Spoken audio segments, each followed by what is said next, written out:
जय हिंद दोस्तों, साथियों, मित्रों, विद्यार्थियों, सबको हमारा सुबह का नमस्कार, गुड मॉर्निंग। और बच्चों, आज जिस टॉपिक को आपको बहुत दिनों से इंतजार था कि कब पढ़ाया जाएगा, आज हम उसी टॉपिक को लेकर के आए हुए हैं। क्योंकि यूपीएससी से लेकर के आप विभिन्न राज्यों के जितने सारे प्रतियोगी परीक्षाएं हैं, अगर उन प्रश्न पत्रों को खंगालेंगे, देखेंगे, तो आप यही लगेगा कि जो लेसन आज हम लेकर के आए हुए हैं, हमेशा प्रश्न वहां से आते हैं। अब अगर हमेशा प्रश्न आता है तो एक बात ये भी है कि लेसन इतना बड़ा है कि हम लोगों को मिल करके एक साझा उद्देश्य के साथ 10 से 12 घंटों का लगभग मान के चलिए कि बातचीत करनी पड़ेगी। तो कहीं ना कहीं 12 घंटा का जो समय है वो कम नहीं होता, बहुत होता है। तो बच्चों, पूरी तरीके से भारतीय वित्तीय प्रणाली के एक एक सेगमेंट में या जितने सारे आयाम हैं, हम क्लियर करने के लिए तैयार हैं। और आप भी अब तैयार हो जाइए। चलिए आइए लेसन पे, और लेसन का नाम क्या है? भारतीय वित्तीय प्रणाली। जरा देखिए, लेसन का नाम क्या है? भारतीय वित्तीय प्रणाली। अब हम लोग यहाँ पे जानेंगे कि वित्तीय प्रणाली, या इसको आप बोल सकते हैं वित्तीय बाजार। क्या बोल सकते हैं? वित्तीय बाजार। क्या बोल सकते हैं? वित्तीय बाजार। अब प्रश्न ये उठता है कि वित्तीय बाजार है क्या? फाइनेंशियल मार्केट है क्या? और फाइनेंशियल मार्केट में होता क्या है, ये भी हमको देखना है। और फाइनेंशियल मार्केट के पार्टिसिपेटर कौन कौन है? तो बहुत सारे प्रश्न यहाँ पे हो गए। तो आज जो हम लोग पहले ये तय करें कि आखिर वित्तीय बाजार है क्या। तो सिंपल सी परिभाषा आपको दे रहे हैं। जो प्रश्न आपके एग्जाम में आता है कि भारतीय वित्तीय बाजार का मतलब क्या होता है, कि वित्तीय बाजार बाजारों का एक ऐसा सेट है, एक ऐसा तंत्र है जहां पर बचतों का क्रय एवं विक्रय होता है। उसे हम लोग क्या बोलेंगे? वित्तीय बाजार। क्या कह रहे हैं? जहां पर, ध्यान दीजिएगा बच्चों, जहां पर बचतों का क्रय एवं विक्रय होता है। क्या होता है? क्रय एवं विक्रय होता है, उसे हम लोग नाम क्या देंगे? वित्तीय बाजार। बहुत सिंपल बात कह रहे हैं। कह रहे वित्तीय बाजार का मतलब यहां पे ये हो रहा है कि जहां पर, इसको मुख्य रूप से ध्यान दीजिएगा, क्या कह रहे हैं? बचतों का क्रय एवं विक्रय होता है, उसे हम लोग क्या नाम देंगे? वित्तीय बाजार। अब आप लोग के मन में एक प्रश्न उठ रहा है कि सर, क्या बचतों का भी खरीदना और बेचना होता है? एकदम बात सही है।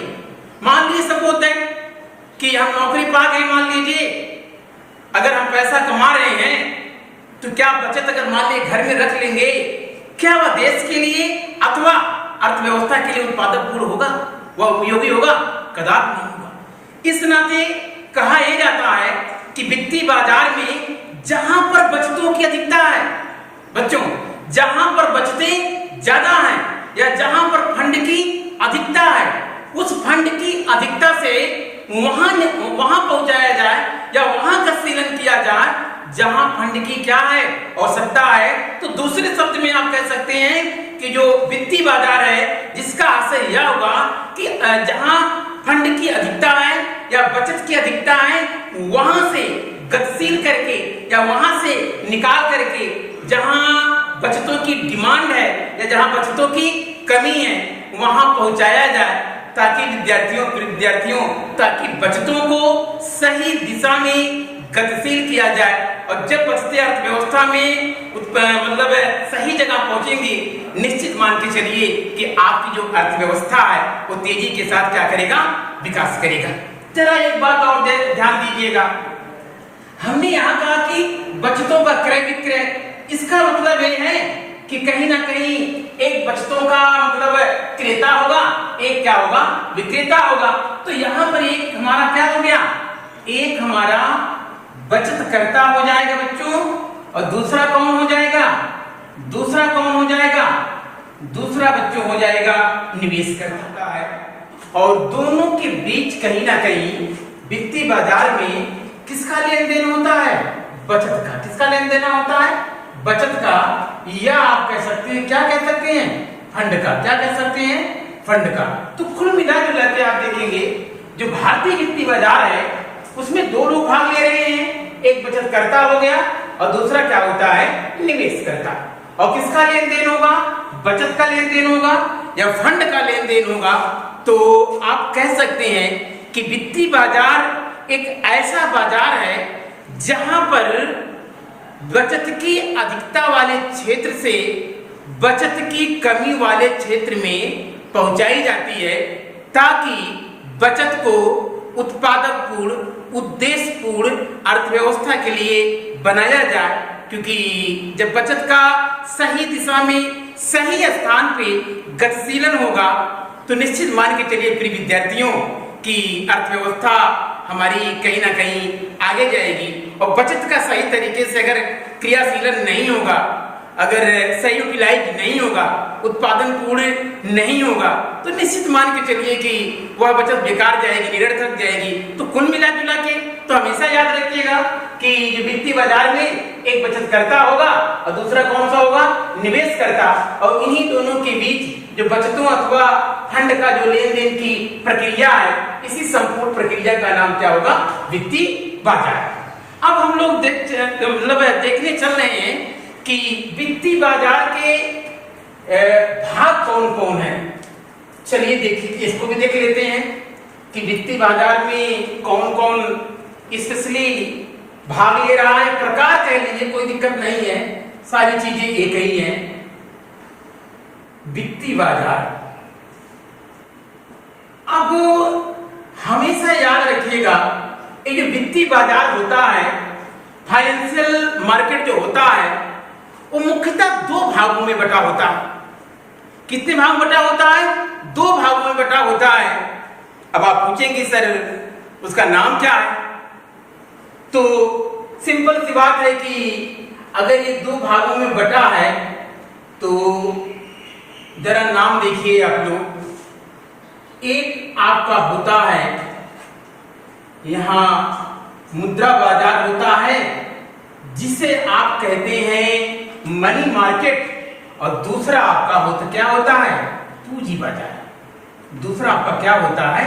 पूंजी बाजार। इस प्रकार आप कह सकते हैं कि पूरी जो हमारी वित्तीय प्रणाली है, वित्तीय बाजार है, वह मुख्यतः बच्चों दो भागों में बटी होती है। दो मतलब इसके पार्ट होते हैं, दो हिस्सा होते हैं। एक आपका हो जाएगा कि कह लीजिए कि मुद्रा बाजार हो जाएगा, और दूसरा आपका क्या हो जाएगा? पूंजी बाजार। अब समझिए इतना इंपॉर्टेंट यहां से प्रश्न आता है जिसकी आप संकल्पना बच्चों आप नहीं कर सकती हैं। यद्यपि आप जैसे मान लीजिए सपोज दैट कि आप जीआईसी लेक्चरर का एग्जाम देने जाते हैं, जो जीएस का 30 से 40 क्वेश्चन आता है, जरूर यहां से प्रश्न पूछ लिया जाता है। या आप यूपीएससी को ले लीजिए तो पूछता है, ले लीजिए तमाम जो मतलब क्या वनडे के एग्जाम होते हैं वहां ले लीजिए, तो यहाँ से बहुत दरदार प्रश्न आता है और यहाँ दोनों से आता है।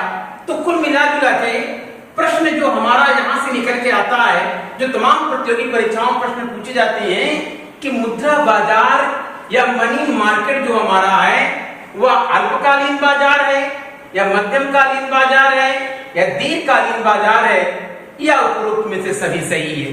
क्या उत्तर? बोलिए।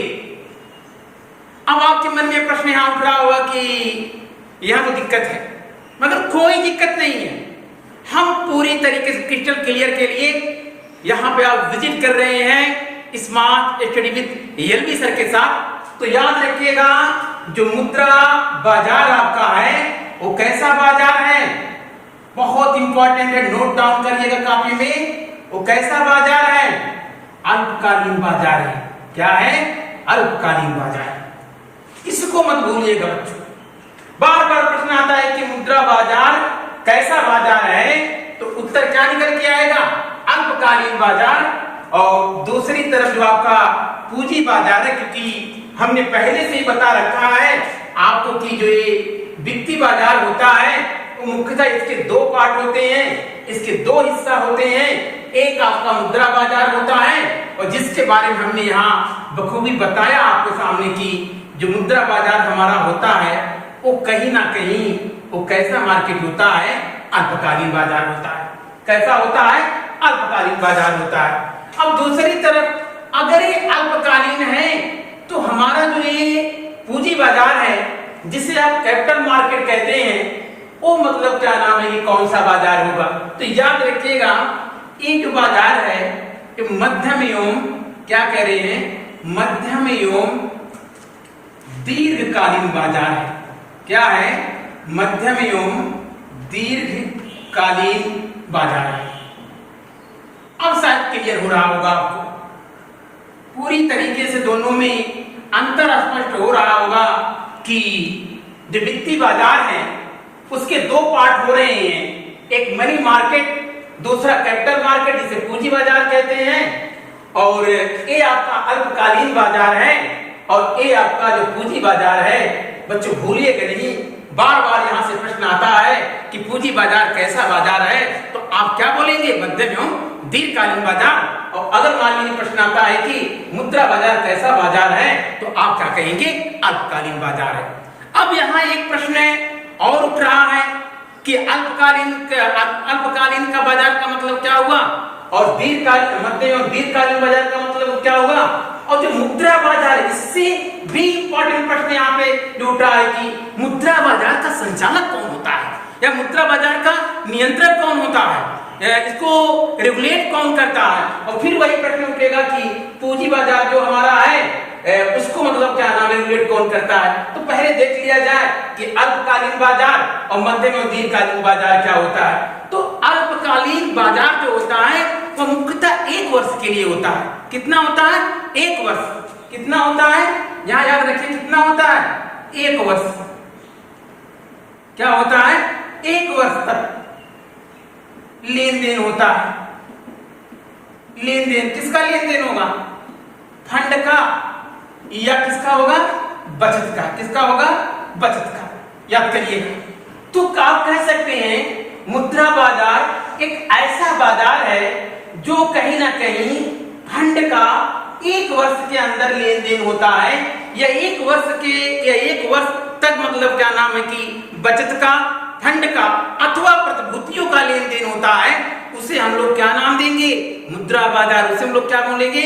Money market. अर्थात आप कह सकते हैं कि मनी मार्केट एक ऐसा बाजार है जहां पर बचतों का अथवा फंड का अथवा प्रतिभूतियों का 1 वर्ष तक के लेन देन होता है अथवा क्रय एवं विक्रय होता है। उसी को बच्चों हम लोग नाम क्या देंगे? मुद्रा बाजार। अथवा हम लोग नाम क्या देंगे? क्या देंगे? अंग्रेजी में क्या बोलेंगे इसको? Capital market. क्या नाम है कि मनी मार्केट। क्या बोलेंगे? Money market. तो अल्पकालीन बाजार होता है कितने दिन के लिए होता है? 1 वर्ष तक होता है कि जहां पर मतलब पैसों का या बचतों का या फंड का या फिर प्रतिभूतियों का लेन देन 1 वर्ष के तहत होता है। उसे हम लोग नाम क्या देंगे? मुद्रा बाजार। अब दूसरी तरफ कैपिटल मार्केट क्या है? सिंपल सी बात है, कैपिटल मार्केट वह बाजार है जहां पर बचतों का अथवा फंड का अथवा प्रतिभूतियों का 1 साल से अधिक मतलब लेन देन होता है। उसे हम लोग नाम क्या देंगे? मध्यम एवं दीर्घकाल। क्या कहेंगे? मध्यम एवं दीर्घकाल। तो अंतर एकदम समझ में आ रहा है। एक मैक्सिमम 1 वर्ष तक होगा और एक क्या होगा?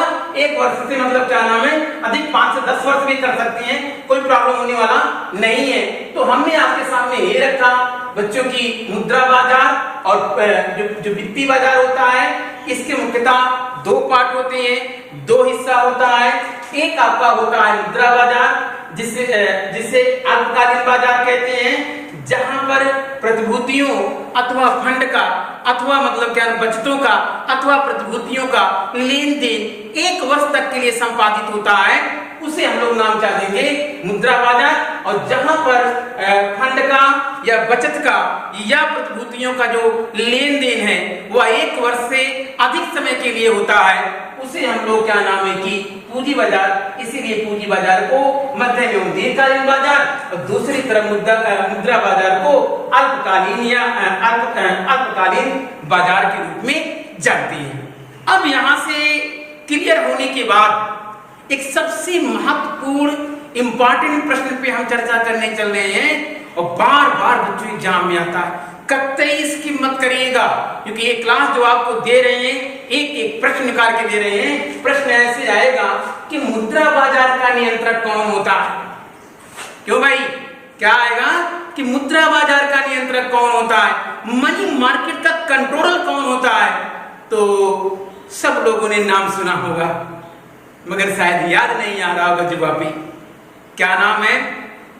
तो भारत में बैंकों का बैंक कौन कहलाता है? देश का केंद्रीय bank reserve bank of India.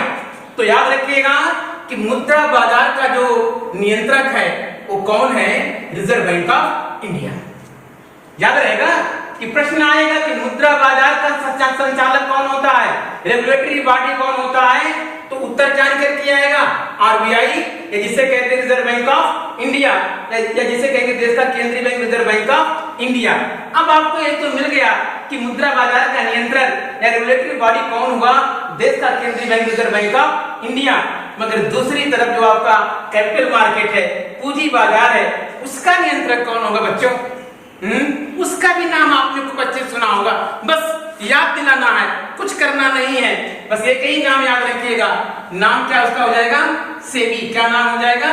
SEBI. तो याद करिएगा जो पूंजी बाजार का जो नियंत्रक है, जो पूंजी बाजार का नियंत्रक है वो कौन नियंत्रण करता है? सेबी नियंत्रण करता है। और मुद्रा बाजार का नियंत्रण कौन करता है?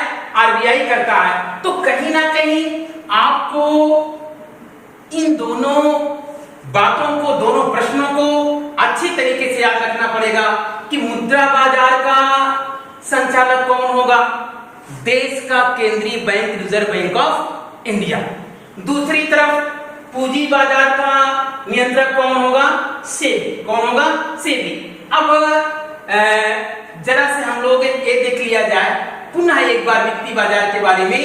याद करिएगा कि वित्तीय बाजार एक ऐसा बाजार होता है जहां पर फंड के अधिक वाले क्षेत्र से फंड के कमी वाले क्षेत्र में पहुंचाया जाता है, ताकि अर्थव्यवस्था में बचतों का, सेविंग का सही यूटिलाइज किया जाए और देश की जो इकोनॉमी तेजी से आगे बढ़ सके।